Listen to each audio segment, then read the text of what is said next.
तो स्टूडेंट्स, आज की इस क्लास में आप सभी लोगों को हम क्लास 12 की फिजिक्स विषय में जो आपका अर्धचालक चैप्टर है, अर्धचालक चैप्टर का मैंने बहुत ही महत्वपूर्ण टॉपिक उठाया है। पीएन संध डायपोल अर्ध तरंग दृष्टिकारी के रूप में कैसे कार्य करता है, इसकी संरचना, इसकी क्रियाविधि को बहुत ही अच्छी तरीके से और आसान भाषा में आपको यहाँ पर हम समझाने वाले हैं। और आप सभी को तो पता ही है कि ये प्रश्न आपके बोर्ड एग्जाम की दृष्टि से कितना ज़्यादा महत्वपूर्ण है। ठीक है, तो चलिए थोड़ा सा वक्त हमें दीजिएगा और ये प्रश्न आप सभी लोगों को अभी समझ में आ जाने वाला है। बिल्कुल भी आपको रटना नहीं, फिगर उगर सब आप ऐसे बनाओगे, बस थोड़ा सा वक्त दीजिए हमें बस। ठीक है, तो हम आप हेडिंग लगा लेंगे पीएन संध डायपोल अर्ध तरंग दृष्टिकारी के रूप में। सबसे पहले आपको इसके संरचना लिखना है और फिर कार्यविधि। तो संरचना इसकी कहाँ से है, देखिए मैंने आप सभी लोगों के सामने जो ये चित्र बनाया हुआ, ये आप सभी लोग देख के कह सकते हो कि ये ट्रांसफार्मर है।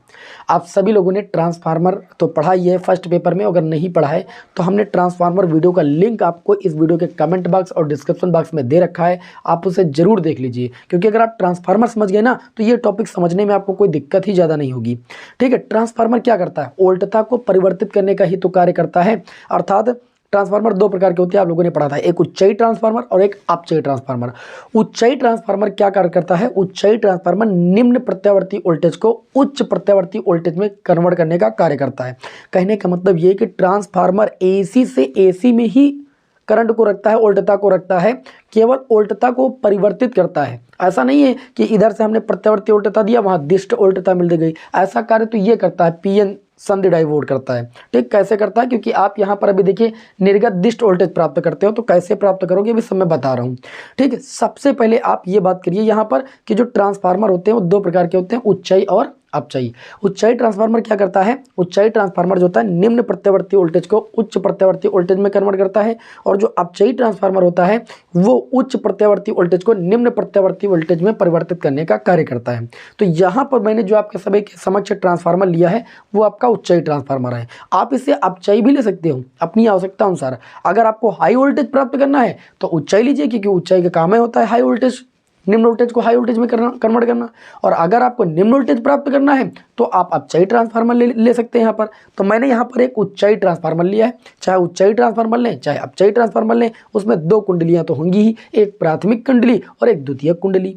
तो यहाँ पर ध्यान दीजिएगा, ये आप सभी लोगों के समक्ष जो बनी हुई है इसको हम प्राइमरी कॉइल बोलते हैं, अर्थात प्राथमिक कुंडली बोलते हैं। तो संरचना में आपको क्या लिखना है, आपको लिखना है उच्चाई ट्रांसफार्मर की जो प्राथमिक कुंडली है, प्राथमिक कुंडली के सिरों के बीच हम एक प्रत्यावर्ती निवेशी वोल्टेज को लगा देते हैं।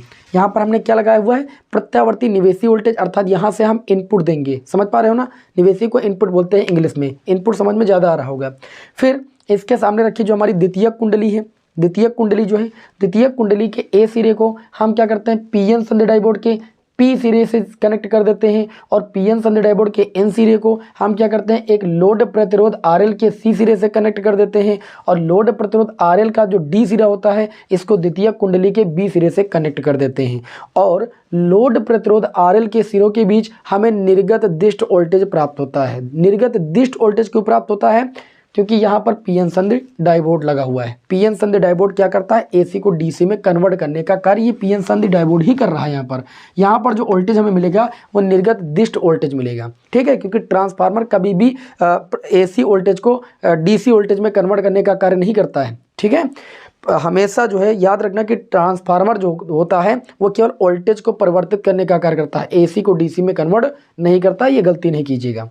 ठीक है, समझ लीजिए, थोड़ा सा वक्त लगेगा बस। तो संरचना सभी लोग समझ गए, एक बार अगेन सुनिएगा, और वही चीज़ यहाँ पर लिखी हुई है। सबसे आसान भाषा में आप क्या लिखोगे, सबसे पहले लिखोगे एक उच्चाई ट्रांसफार्मर की प्राथमिक कुंडली के सिरों के बीच हम क्या करते हैं, प्रत्यावर्ती निवेशी वोल्टेज को लगा देते हैं, और द्वितीयक कुंडली के ए सिरे को पीएन संध डायपोल के पी सिरे से, और पीएन संध डायपोल के एन सिरे को, आप सभी को पता है कि पीएन संध डायपोल में ये पी सिरा होता है, ये एन सिरा होता है, और पीएन संध डायपोल के एन सिरे को हम लोड प्रतिरोध आरएल के सी सिरे से, और लोड प्रतिरोध आरएल के डी सिरे को हम ये जो द्वितीयक कुंडली है द्वितीयक कुंडली के बी सिरे से कनेक्ट कर देते हैं, और लोड प्रतिरोध आरएल के सिरों के बीच हमें निर्गत वोल्टेज प्राप्त होता है। कोई दिक्कत बताइए, यही संरचना में लिखना है, पूरा कुछ यहीं पर लिखा हुआ है, आप स्क्रीनशॉट इसे ले सकते हो। मैंने आपको अपने माध्यम से बोल के बता दिया है। ठीक है, और वैसे भी आपको याद हो गया होगा। आगे हम बात करेंगे यहाँ पर, तो ये जो प्रत्यावर्ती निवेशी वोल्टेज जिसको आपने इनपुट बोला है, प्रत्यावर्ती निवेशी वोल्टेज या प्रत्यावर्ती वोल्टेज का तो ग्राफ आप सभी को पता है, वो कुछ ऐसे होता है इस प्रकार। होता है कि नहीं होता है। ये इनपुट है, ये इनपुट का मैंने ग्राफ दे दिया है। अब आउटपुट हमें कहाँ पर प्राप्त होगा, निर्गत दिष्ट वोल्टेज कहाँ पर प्राप्त होगा, वो हमें जो है लोड प्रतिरोध RL के सिरों के बीच प्राप्त होगा। तो उसका भी हमें ग्राफ बनाना है। यहाँ पर प्लस चिन्ह निकाल लीजिए, यहाँ पर माइनस। तो ये ग्राफ ऐसे नहीं बनेगा, जब इसकी कार्यविधि आप समझ जाएंगे तो ग्राफ आप इसे तुरंत बना लोगे। ठीक है, अब ध्यान दीजिएगा। हम क्या करते हैं, देखिए जब यहाँ से हम प्रत्यावर्ती निवेशी वोल्टेज देंगे तो प्रत्यावर्ती निवेशी वोल्टेज का कुछ ग्राफ ऐसे होता है, इस प्रकार इसकी साइकिल होती है। तो यहाँ पर देखिए ये आपका पहला अर्धचक्र होगा, प्रत्यावर्ती निवेशी वोल्टेज का ये पहला अर्धचक्र होगा, और यहाँ से लेकर यहाँ तक ये दूसरा अर्धचक्र होगा। तो आपको बात ये यहाँ पर ध्यान देनी है कि जब यहाँ से प्रत्यावर्ती निवेशी वोल्टेज दिया जाता है तो पहले अर्धचक्र के दौरान देखिए आप सभी को पता है कि ये ट्रांसफार्मर अन्योन्य प्रेरण के सिद्धांत पर कार्य करता है। एक कुंडली में हम क्या करेंगे, प्रत्यावर्ती वोल्टेज के मान में परिवर्तन करेंगे तो द्वितीय कुंडली में फ्लक्स ग्रंथिकाओं में परिवर्तन होगा, वहां पर एक प्रेरित विद्युत वाहक बल उत्पन्न होगा जिसकी वजह से उसमें प्रेरित धारा बहेगी। ये आप सभी लोगों ने वैद्युत चुंबकीय प्रेरण की घटना में पढ़ा है। ठीक, तो ये ट्रांसफार्मर है, अन्योन्य प्रेरण के सिद्धांत पर ही कार्य करता है। तो जब हम प्राथमिक कुंडली में क्या करते हैं, प्रत्यावर्ती निवेशी वोल्टेज को यहाँ से हम देना शुरू करते हैं तो पहले अर्धचक्र के दौरान जो द्वितीय कुंडली है, द्वितीय कुंडली का ए सिरा जो होता है वो बी के सापेक्ष क्या होता है, धनात्मक होता है। क्यों, देखिए अगर यहाँ पर इस ग्राफ को अगर बात करें तो इस ग्राफ का अगर ये भाग ऐसे होगा ए पर, तो बी में कैसे होगा, बी में ये इसके उल्टा होगा। इसलिए मैंने क्या कहा कि प्रत्यावर्ती निवेशी वोल्टेज के यहाँ से जो हमने प्रत्यावर्ती निवेशी वोल्टेज ये वाला दिया है, ये वाला, इसके अर्धचक्र के दौरान जो ए सिरा होगा वो बी के सापेक्ष क्या होगा, धनात्मक। ठीक है, ए सिरा क्या होगा, ऊपर का धनात्मक तो होगा, तो ये होगा धनात्मक, और ये बी सिरा क्या हो जाएगा, ऋणात्मक। जब ए धनात्मक सिरा होगा तो बी होगा ऋणात्मक। अब आप एक चीज बताइए, जो द्वितीय कुंडली का ए सिरा है अगर ये बी के सापेक्ष क्या है, धनात्मक ए सिरा, तो धनात्मक सिरा पीएन संधि डायोड का जो पी सिरा है वो धनात्मक सिरे से कनेक्ट है कि नहीं कनेक्ट है, कहोगे जी बिल्कुल कनेक्ट है। तो इस स्थिति में जो ये हमारा पीएन संधि डायोड लगा हुआ है ये अग्र अभिनत में होता है, और आप सभी लोगों ने पढ़ा है कि पीएन संधि डायोड जब अग्र अभिनत में कार्य करता है तो उस पीएन संधि में से धारा प्रवाहित होती है। ठीक है, और पश्च अभिनत में धारा प्रवाहित नहीं होती है। अग्र अभिनत में क्या होता है, जब पीएन संधि डायोड का पी सिरा बैटरी के धन ध्रुव से और एन सिरा बैटरी के ऋण ध्रुव से कनेक्ट होता है तो वह अग्र अभिनत कहलाता है। और जब पीएन संधि डायोड का पी सिरा ऋण ध्रुव से और एन सिरा धन ध्रुव से कनेक्ट होता है तो वो पीएन संधि डायोड का उत्क्रम अभिनत या पश्च अभिनत कहलाता है, और उस स्थिति में धारा भैया नहीं प्रवाहित होती है। तो यहाँ पर क्या किया गया, जो प्रत्यावर्ती निवेशी वोल्टेज दिया गया है इसके पहले अर्धचक्र के दौरान ए सिरा जो होता है वो बी सिरे के सापेक्ष क्या होता है, धनात्मक होता है, यानी बी ऋणात्मक होता है, ए धनात्मक होता है। ए धनात्मक होगा तो धनात्मक सिरा पीएन संधि के पी सिरे से कनेक्ट होगा, और एन सिरा क्या हो जाएगा, एन सिरा आप देख सकते हो यहाँ पर ऋण सिरे से कनेक्ट है इस तरीके से। तो हम कहेंगे कि जो इस स्थिति में जो पीएन संधि डायोड हमारा है लगा हुआ है ये अग्र अभिनत में होगा, और अग्र अभिनत में पीएन संधि डायोड में धारा प्रवाहित होती है। तो यहाँ से देखिए धारा प्रवाहित होना शुरू हो गई है, देखो हमने तीर भी बनाई है। अब ये धारा प्रवाहित होगी तो ये जो लोड प्रतिरोध लगा हुआ है RL, इसमें जो धारा बहेगी वो C से D की ओर प्रवाहित होगी, और जब भैया लोड प्रतिरोध RL में धारा प्रवाहित होगी तभी तो धारा और इस जो मैंने लोड प्रतिरोध में लगाया हुआ है इस प्रतिरोध और धारा का मल्टीप्लाई करेंगे तभी तो हमें निर्गत दिष्ट वोल्टेज मिलेगा।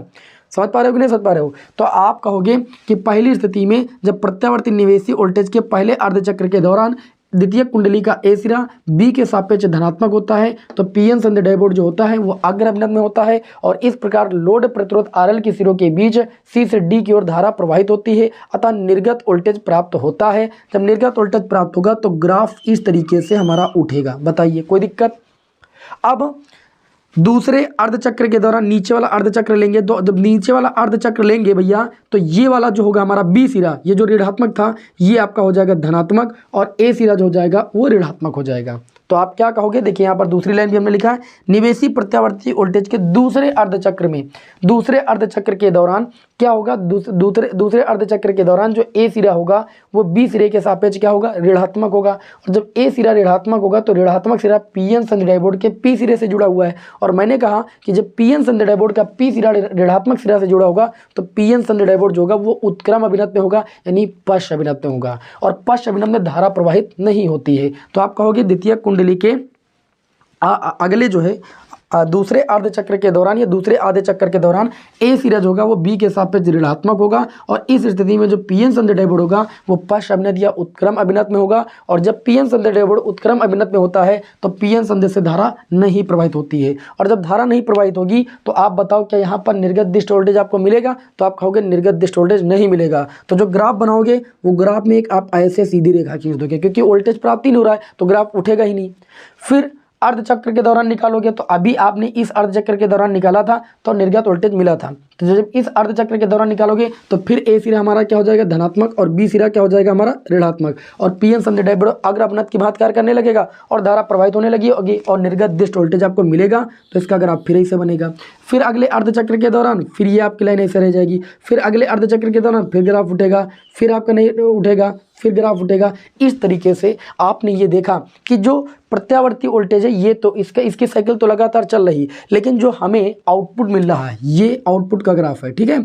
आउटपुट जो मिल रहा है इसका ग्राफ एक दिशीय है, आप देख सकते हो इसमें तो दो दिशीय है लेकिन इसका ग्राफ एक दिशीय है, और अर्धचक्र को ये दर्शा रहा है, जबकि ये पूर्ण साइकिल को दर्शा रहा है, ये अर्धचक्र को दिखा रहा है जो आउटपुट है। तो हम कहेंगे इस प्रकार जो हमारा पी एन संधि डायपोल है वो क्या कैसे कार्य करता है?